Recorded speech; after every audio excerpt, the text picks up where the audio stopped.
देश दुनिया में टाइगर स्टेट के नाम से पहचाने जाने वाले मध्य प्रदेश में अब खुद बाघों की सुरक्षा पर गंभीर सवाल खड़े हो गए हैं। विश्व प्रसिद्ध कान्हा टाइगर रिजर्व में महज 9 दिनों के भीतर बाघिन T141 और उसके 4 शावकों की मौत ने वन विभाग की कार्यप्रणाली को कटघरे में खड़ा कर दिया है। सरहई जोन में 17 अप्रैल को पर्यटकों ने बाघिन और उसके शावकों को बेहोश और कमजोर और बीमार हालत में देखा था। इसके बाद वन विभाग ने पूरे परिवार को रेस्क्यू कर मुक्की क्वारंटाइन सेंटर में भर्ती कराया, लेकिन इलाज के बावजूद एक एक कर सभी की मौत हो गई। 21 अप्रैल को पहले शावक की मौत हुई, 24 अप्रैल को दूसरा शावक मृत मिला, 25 अप्रैल को तीसरे शावक ने दम तोड़ दिया और 29 अप्रैल को खुद बाघिन तथा उसका एक और शावक भी जिंदगी की जंग हार गया। महज 9 दिन में पूरे कुनबे का खत्म हो जाना वन्य जीव संरक्षण व्यवस्था पर बड़ा सवाल बन गया है। विशेषज्ञों का दावा है कि मौत के पीछे खतरनाक कैलाइन डिस्टेंपर वायरस हो सकता है, जो जंगली जानवरों में तेजी से फैलने वाला संक्रमण है। हालांकि वन विभाग फिलहाल इसे रेस्पिरेटरी इन्फेक्शन बता रहा है और अंतिम पुष्टि बिसरा रिपोर्ट के बाद ही होने की बात कह रहा है। चिंताजनक बात यह है कि साल 2026 के पहले 4 महीनों में ही प्रदेश में 28 बाघों की असमय मौत हो चुकी है, जबकि पिछले कुछ महीनों में ही 7 बाघों की जान चली गई। लगातार बढ़ती मौतों ने वन विभाग की तैयारियों और निगरानी व्यवस्थाओं पर गंभीर सवाल खड़े कर दिए हैं।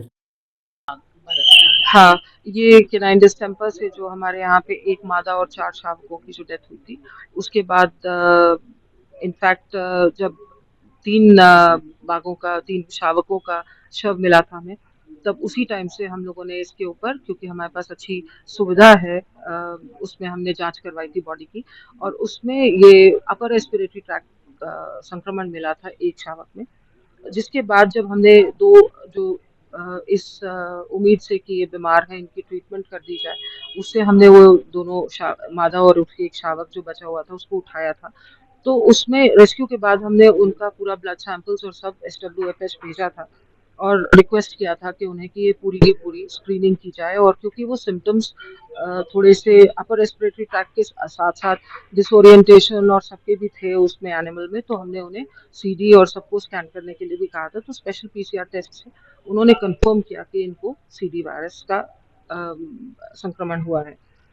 इसके बाद उनको ट्रीटमेंट के दौरान बहुत 3-4 डॉक्टर्स की सहायता से उनका line of action, line of treatment decide हुआ था।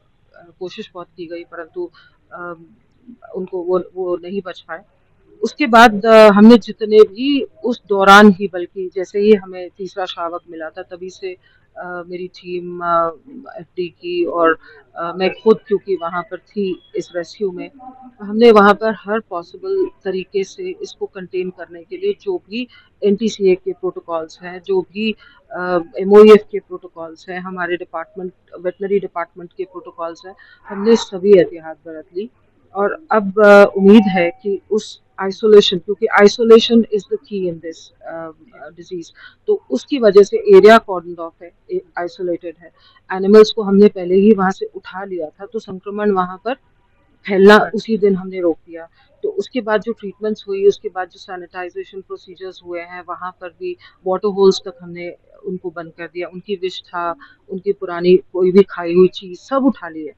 तो उस एरिया को हमने एकदम सैनिटाइज किया है, और इस वजह से, और जो साथ में जो ये कारक होते हैं, जो डॉग्स का इंटरेक्शन है, ये पूरी तरह रोक दिया है। और वहाँ पर क्योंकि 8 विलेजेस हैं, उसमें सर्वे हुआ और 113 डॉग्स करीब मिले थे, जिनके अंदर जिनको हमें वैक्सीनेट करना था। तो उनको वैक्सीनेशन उसी दिन से शुरू कर दिया था जिस दिन हमने ये फीमेल उठाई थी। तो अब वो WWF की टीम भी है, वेटनरियंस की भी टीम है, जो लोकल डिस्ट्रिक्ट ऑफिशियल्स हैं, और हमारा वैक्सीनेशन का हम लोग प्रोवाइड कर रहे हैं। तो वहाँ पे around 98 dogs were already vaccinated till yesterday. तो अभी ये प्रक्रिया पूरी तरह फॉलो कर लेंगे, और उम्मीद है कि जो स्टेप्स हमने उठाए और जो हमें सहयोग लोकल टूर ऑपरेटर से और जो वहाँ के गाइड्स हैं और जो वहाँ के ग्रामीण हैं उनसे मिल रहा है, तो मुझे पूरी आशा है कि ये संक्रमण आगे नहीं बढ़ने देंगे।